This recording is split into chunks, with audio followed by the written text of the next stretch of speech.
नमस्कार, आप देख रहे हैं वीके न्यूज और मैं युधिष्ठिर उपाध्याय। नागरिकता संशोधन बिल संसद से पास होने के बाद कानून तो बन गया, लेकिन इसके खिलाफ भड़की हुई आग शांत होने का नाम नहीं ले रही है। देश भर में जगह जगह इसके खिलाफ बवाल काटा जा रहा है। सरकारी संपत्तियों की बेखौफ होकर तोड़फोड़ की जा रही है। अगर पुलिस बल इस हिंसा को शांत करने की कोशिश भी कर रहा है तो उन पर उपद्रवी पत्थरबाजी कर रहे हैं। रविवार को भी देश की राजधानी दिल्ली में हुए इसी विरोध प्रदर्शन ने हिंसक रूप ले लिया, जिसकी वजह से विवाद बढ़ता जा रहा है। सिर्फ दिल्ली में ही नहीं बल्कि अलीगढ़, सहारनपुर, मुंबई, बंगाल समेत पूर्वोत्तर राज्यों में इस विरोध की आंच फैली हुई है।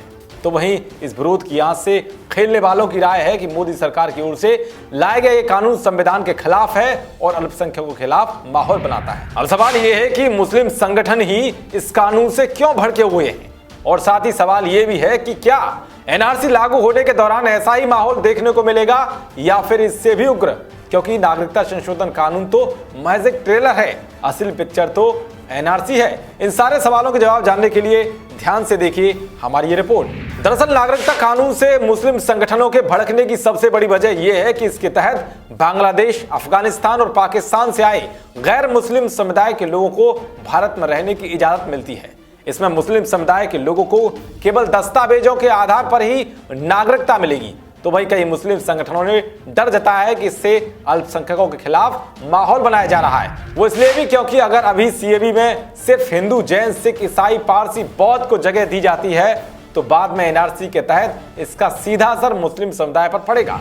कई मुस्लिम संगठन और नेताओं का दावा है कि देश भर में एनआरसी लागू करने को लेकर सीएबी सिर्फ पहला चरण है। अगर एनआरसी पूरे देश में आता है तो जिन लोगों को बाहरी बताया जाएगा उसमें अधिकतर की संख्या मुस्लिम समुदाय की हो सकती है। तर्क ये भी है कि अगर एनआरसी से किसी और समुदाय के लोग निकलते हैं तो उन्हें सीएबी के तहत नागरिकता भी दी जा सकती है, लेकिन सीधा असर मुस्लिम समुदाय पर पड़ने वाला है। असम में हुए एनआरसी में इसका उदाहरण देखने को भी मिला था, जिसमें मुस्लिम समुदाय के लोगों की बड़ी संख्या थी। दरअसल असम में 31 अगस्त को जारी हुई एनआरसी की लिस्ट में 19 लाख लोगों का नाम शामिल नहीं है। अब इन सभी के सामने अपनी पहचान को साबित करने का संकट है।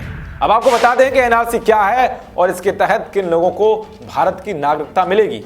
दरअसल राष्ट्रीय नागरिक रजिस्टर यानी कि एनआरसी ये बताता है कि कौन भारतीय नागरिक है और कौन नहीं। जिन लोगों के नाम इसमें शामिल नहीं होते हैं वो अवैध नागरिक कहलाए जाएंगे।